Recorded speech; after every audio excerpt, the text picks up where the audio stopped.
श्री पुरुषोत्तम मास महात्म्य यानी अधिक मासनी कथा अध्याय 7 अधिकमाथी पुरुषोत्तम सूतुवाच भवद्भिर्यकृता प्रशस्तमचीकरदाशुगा यदुत्तरमुवाचे शशस्तद्वधामी तपोधना। सूतजीએ શૌનક મુનિને કહ્યું, હે મુનિવર્ય, આપ સર્વેએ શરૂઆતમાં જે પ્રશ્ન મને કર્યો હતો તે જ પ્રશ્ન શ્રી નારાયણ સમક્ષ નારદે કર્યો હતો. હવે ભગવાન શ્રી કૃષ્ણ શું કહે છે તે સાંભળો. શ્રી વિષ્ણુનું કથન સાંભળી શ્રી કૃષ્ણ વિચારમાં પડી ગયા. તેમને શ્રી વિષ્ણુને કહ્યું, આનું દુઃખ એટલું બધું મોટું નથી કે આપ તેનું નિવારણ ન કરી શકો. મારી પાસે તેને લઈ આવવાનો પ્રયોજન ન હતો. શ્રી વિષ્ણુ બોલ્યા, હે કૃપાળુ કૃષ્ણ, આપે આ કેવી વાત કરી? મારાથી મટે તેવું તેનું દુઃખ હોત તો ક્યારનુંય મટાડી દીધું હોત. એનું દુઃખ તો મહાકષ્ટે પણ મટે તેવું નથી. વળી આપ પરદુઃખ ભંજક છો, કોઈને દુઃખી જોઈ શકતા નથી. આપના શરણે આવેલો રડતો હોય તે હસતો જાય છે. વળી આપની સ્તુતિ કરે તેને સુખ મળે છે. જાપ જપે તેનો જય જયકાર થાય છે. તો આપના દર્શન કરે તેને શું ન મળે? વેદમાં પણ આ વચનો કહેલા છે તે શું મિથ્યા થઈ શકે? આમ સમજી હું મારા કાર્યો પડતા મૂકી એ દુખિયા મળમાસને દુઃખ મુક્ત કરવા તમારી પાસે લાવ્યો છું. શ્રી કૃષ્ણ બોલ્યા, આ અધિક માસ યાની મળમાસ વિશે તમે જે કહ્યું તે મેં સાંભળ્યું. તેનું જીવન ઝેર જેવું થઈ પડ્યું. તેનું કારણ એ કે તે સૂર્યની સંક્રાંતિથી રહિત માસ છે. તેને સ્વામી નથી. તેથી તેને સર્વ ન ધણિયાતો, મલિન અને શુભ કાર્યોમાં વર્જિત ગણે છે.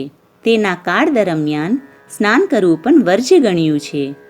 વળી જેઓ સ્વામીપણાથી છકી ગયા છે તે મહિનાઓ, વનસ્પતિઓ બધાય તેનો તિરસ્કાર કરે છે અને અપમાનરૂપી અગ્નિથી જીવતા બાળી નાખે છે.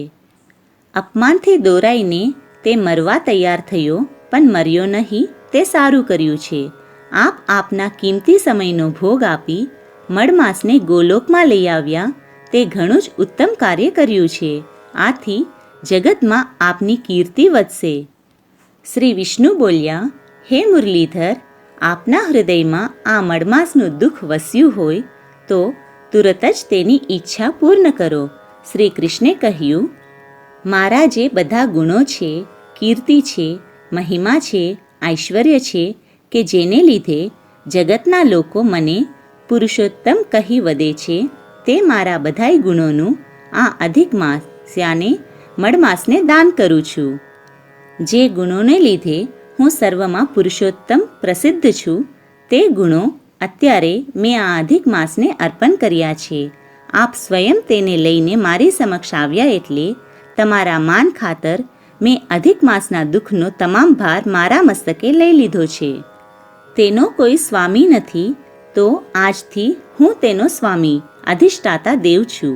આજથી આ મલિન ગણાતા મળમાસને, અડખામના બનેલા અધિક માસને સૌ કોઈ પુરુષોત્તમ માસ તરીકે ઓળખશે. આગળ જતાં તે પુરુષોત્તમ માસ તરીકે એટલો બધો પ્રસિદ્ધ થશે કે ભાવિકોના હૃદયમાં વસી જશે અને સહુ તેની ચાહના કરશે. એ પતિત પાવન પુરુષોત્તમ માસના નામ સ્મરણથી જ જગતના લોકો સુખ સમૃદ્ધિ પામશે અને ભવસાગર તરી જશે. આ પવિત્ર માસ પુરુષોત્તમ માસમાં તીર્થયાત્રા, સ્નાન કરનારને, પુરુષોત્તમ વ્રત કરનારને, દાન કરનારને, ઉપવાસ કરનારને, પુરુષોત્તમ મહાત્મ્ય સાંભળનારને સુખ, સંપત્તિ, સંતતિ અને અંતે મોક્ષ મળશે. આ અધિક માસને પુરુષોત્તમનું બિરદું આપી મેં મારા સમાન ગણ્યો છે એટલે તે તમામ મહિનાઓનો અધિપતિ ગણાશે. તેના આધિપત્ય તળે બધાને રહેવું પડશે. જે કોઈ નરનારી શ્રદ્ધાપૂર્વક આ પુરુષોત્તમ માસને પૂજશે, નમશે, તેનું સ્મરણ કરશે, તેના રોગ શોક શમી જશે, આધિ વ્યાધિને ઉપાધિ ટળી જશે. પુરુષોત્તમ રીતશે તેને દુઃખનો પડછાયો જોવા નહીં મળે અને દરિદ્રતાનું નામ નિશાન મટી જશે. જેવો આ પુરુષોત્તમ માસનું વિધિપૂર્વક પૂજન કરશે તેના સદડા પાપો બળીને ભસ્મ થઈ જશે. વર્ષના બીજા મહિનાઓ સકામ ગણાય છે, જ્યારે મેં આ અધિક માસને નિષ્કામ કર્યો છે. આવી રીતે મારા સમાન કરી તેને મેં મોક્ષદાતા કર્યો છે. ગમે તે કામનાવાળો યા ઈચ્છા વગરનો મનુષ્ય પુરુષોત્તમ માસનું વ્રત કરશે તેના સર્વ પાપકર્મો બળી જશે અને તે મને પામશે. ભલભલા આકરા તપ કરવાવાળા તપસ્વીઓ, જેને સર્વ ઇન્દ્રિયોને જીતી લીધી છે, તેવા યોગીઓ અને ભૂખ, તરસ કે ટાઢ તાપની જેને અસર થતી નથી તેવા સંયમીઓ આ પુનિતધામમાં આવી શકતા નથી. પરંતુ જે ભાવિકો આ અધિક માસમાં પુરુષોત્તમ વ્રત કરશે, સ્નાન, ધ્યાન અને દાન કરશે, પુરુષોત્તમને પૂજશે, તેઓ સરળતાથી ગોલોકમાં આવી શકશે. તેઓને ગોલોકમાં આવવાનો અધિકાર પ્રાપ્ત થશે. આથી પુરુષોત્તમ માસનો અધિષ્ઠાતા હું બન્યો છું, તેની પ્રતિષ્ઠા કરનાર પણ હું છું. મારું પુરુષોત્તમ નામ પણ મેં આને આપ્યું છે, એટલે તેના ભક્તોની જવાબદારી મારા શિર ઉપર રહેશે. તેમની મનોકામના પૂર્ણ કરવા હું સદાય તત્પર રહીશ. જો તેમ કરવામાં હું કચાશ કરું તો મારું બિરુદું ઝંખવાય. જેઓ ક્યારેય કોઈ પણ વ્રત કરતા નથી, તેઓ આ અધિક માસ પૂરો થતાં સુધી પુરુષોત્તમને આરાધશે, તેની સર્વકામના હું પૂરી કરીશ. જે ભાવિકો આ પવિત્ર પુરુષોત્તમ માસ સેવશે તેઓને રિદ્ધિ સિદ્ધિ મળશે, એમાં કોઈ જ શંકા નથી. પુરુષોત્તમને ભજનારો મનુષ્ય એવો પવિત્ર અને સાત્વિક બની જાય છે કે દુઃખ, વ્યાધિ અને ઘડપણ તેનાથી દૂર રહે છે. આ પુરુષોત્તમ માસ સેવે તેને માટે ઉત્તમ છે, પરંતુ એની નિંદા કરવી તે બહુ દુઃખદ વસ્તુ છે.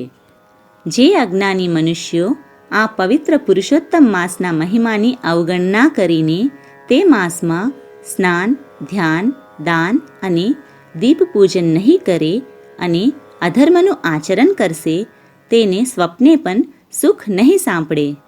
આ અધિક માસ દર ત્રીજે વર્ષે આવે ત્યારે ભાવિકોએ તે માસમાં રૂઢી રીતે ધર્મ કરવો, શક્તિ પ્રમાણે દાન કરવું, જેથી અંતે સદ્ગતિ થશે. તેનાથી ઉલટું આચરણ કરનારનો નરકમાં વાસ થશે. વળી સ્ત્રીઓ માટે આ પાવન પુરુષોત્તમ માસ અતિ ઉત્તમ છે. જે સ્ત્રી દર ત્રીજા વર્ષે આવતા અધિક માસમાં પુરુષોત્તમ માસમાં શ્રદ્ધા અને વિધિપૂર્ણ પુરુષોત્તમ વ્રત કરશે, તેને સૌભાગ્ય સાંપડશે, તેનો ચૂડી ચાંદલો અખંડ રહેશે. તેને સંપત્તિ અને સંતતિ અપાવવામાં હું સહાયરૂપ બનીશ. તેના સંસારમાં કંસારના જેવું ગળપણ રહેશે અને સદાય સુખ શાંતિ રહેશે. શ્રી કૃષ્ણ ભગવાનનું કહેવું સાંભળી શ્રી વિષ્ણુને અતિ પ્રસન્નતા ઉપજી, કારણ કે તેમનો ફેરો સફળ થયો હતો અને મળમાસ અધિક માસ તો શ્રી કૃષ્ણ ભગવાનની આ પોતાના નામનો ભોગ આપવાની ઉદારતા જોઈને આભોજ બની ગયો હતો.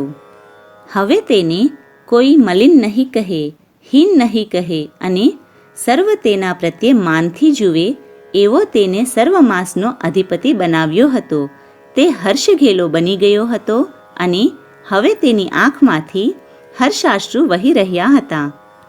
શ્રી વિષ્ણુએ શ્રી કૃષ્ણને કહ્યું, હે વ્રજવિહારી, પુરુષોત્તમ વ્રતના મહિમા વિશે હજી કંઈ કહેવું છે? શ્રી કૃષ્ણ બોલ્યા, ઘણા પ્રકારના વ્રતો લોકો કરે છે.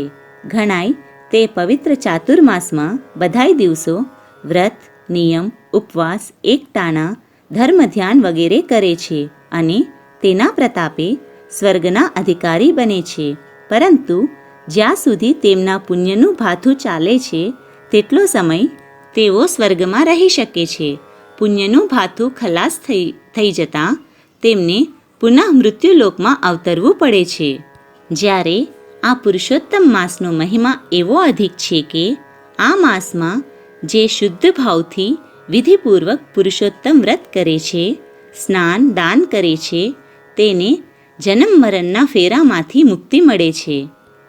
પુરુષોત્તમ વ્રત કરનારને શેર માટીની ખોટ હશે તો તેને સંતાન મળશે, નિર્ધનને ધન મળશે, ઉધમ વગરનાને રોજી મળશે અને મનવાંછિત ફળની પ્રાપ્તિ થશે.